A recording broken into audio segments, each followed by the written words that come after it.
자, 이 보상 관리는 쉽게 얘기하면 저 월급을 소위 그 근로의 대가인 임금을 어떻게 줄 것이냐 하는 얘기예요. 월급 또는 연봉이라고도 하죠. 물론 시급제면은 우리가 그 아르바이트 학생들을 쓰면 우리가 최저임금제에서 시급으로 주죠. 시급. 물론 시간당 계산하지만 이것을 주급으로 주거나 또는 월급으로 주는 형태도 있습니다. 그죠?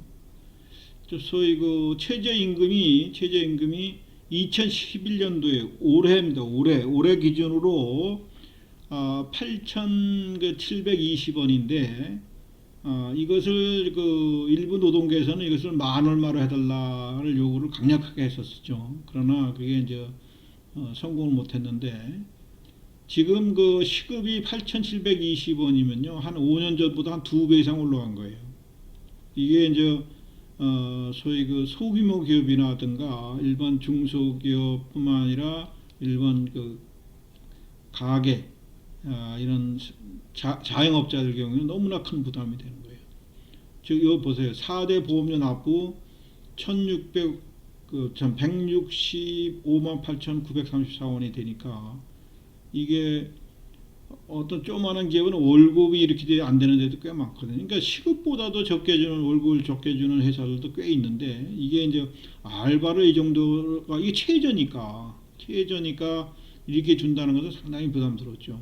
이 최저임금은 경력자, 나이 든 사람, 미성년자 이거 구분을 하지 않아요. 이 최저가 이거니까. 그러다 보니까 뭐 어떻게 돼요? 오히려 경력이 좀 있고 좀 노련한 사람들조차도 똑같이 대우를 받는 거죠. 그러니까 들어와서 아르바이트인데 아무 능력이 없는 사람과 아주 능숙한 사람과 최저임금을 똑같이 적용받는 경우가 있으니까 조금 불만도 있겠죠. 어쨌든 임금 수준을 결정한 것은 최저 생계비 수준보다는 많이 줘야 되겠죠. 그죠? 이게 하한선이고. 그 다음에 이제 직업 능력을 고려해서 아무리 많이 준다 하더라도 직업 능력 이상은 못 주겠죠. 그죠?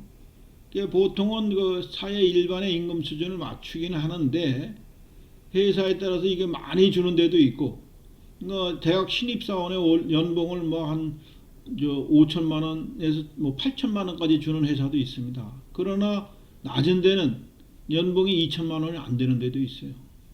그러니까 많은 사람들은 어떻게 되겠어요? 좋은 학교 나와서 좋은 데 들어가서 그 연봉이 많은 데 들어가고 싶어 하겠죠. 이게 경쟁이 치열한 거죠.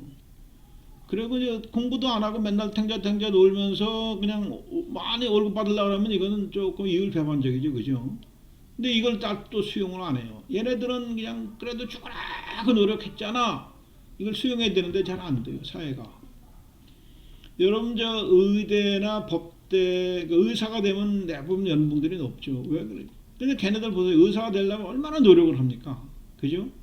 법대 나와가지고 지금은 로스쿨인데 예전에는 사법고시 들려면 졸업하고도 한 10년씩 고생해야 된다지 않아요? 많은 사람들이. 그러면 이 사람들이 이렇게 노력하는 이유는 뭐예요? 사회적으로 높은 큰 돈의 보상을 원하기 때문에 그런 거죠. 사회적 지위도 높고 처우도 좋아지기 때문에. 그 인간의 욕심이기도 하고 또 그건 정당한 대가로도 자본주의에서는 얘기를 하는 거죠. 어쨌거나 기업의 입장에서는 이 상한선과 하한선에서 기업의 여러 능력과 사회적 여건을 고려해서 정해지는 것이다 하는 얘기입니다. 임금 관리는 이게 임금 체계가 특히 이제 우리가 월급 하면은 사무직이고 임금 하면은 보통 생산직 근로자들의 월급을 임금이라 그래요. 근데 임금은 이 계산해지는 것이 아주 복잡합니다. 기본급, 연봉 기준으로 나눌 수도 있고요. 또는 직무 단위로 직능급 이렇게 나눕니다. 거기에 이제 기본급 말고 수당, 직무수당, 이건 위험한 일을 하면은 그 수당을 더 줍니다. 그러니까 폭발을 한다거나 갱도에 들어가서 일을 한다거나 또는 여러분 요새 바꾼 얘기 많이 해요. 공수부대들 특전사들 위에서 뛰어내릴 때마다 그 수당을 받습니다. 또 가족 수에 따라서 학생이 이런 학비 보조 수당 이런 것도 나오기도 하고요. 특히 생산직 경우는 초과 근무 수당, 시간의 근무 수당, 휴일 근무 수당, 심야 근무 수당 등을 꼭 주게 돼 있어요, 법적으로. 또 위험 작업, 이건 우리 아까 얘기한 폭파 위험 수당이라든가 근무의 성격에 따라 다르겠죠.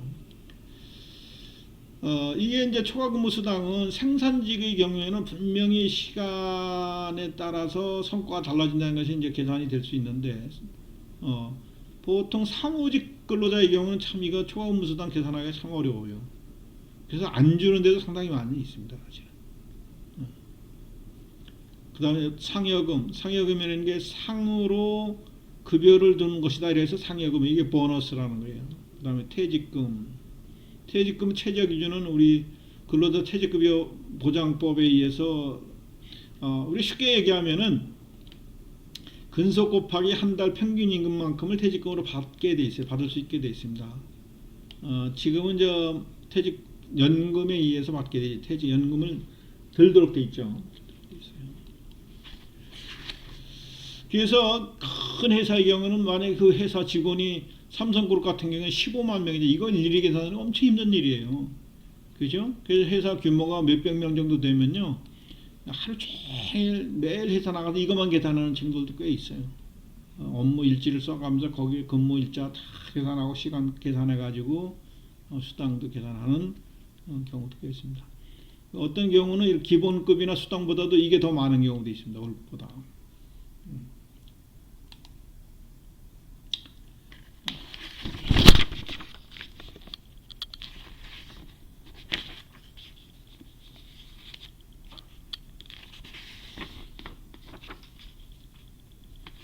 그 다음에 이제 복리후생.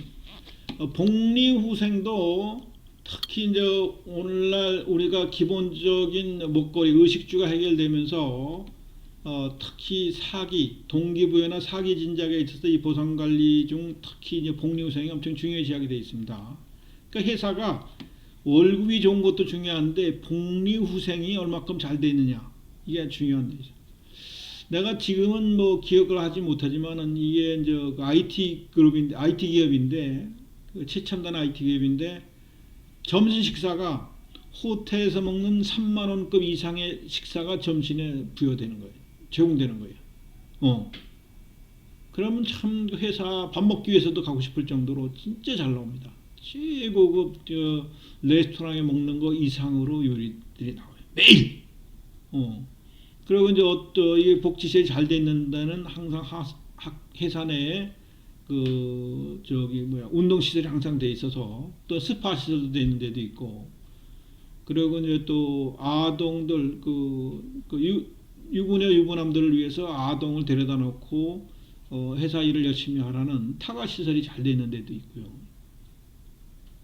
특히 이제 외국계 기업일수록 이런 건 잘 돼 있는데, 여기는 이제 IBM 같은 경우는 아주 잘 돼 있습니다. 많은 부분이. 그러니까 회사 다니는 것이 즐거운 거예요. 그래서 급여도 물론 이런 데가 잘 돼 있는 데는 급여도 좋아요. 사실 근무 여건도 좋고.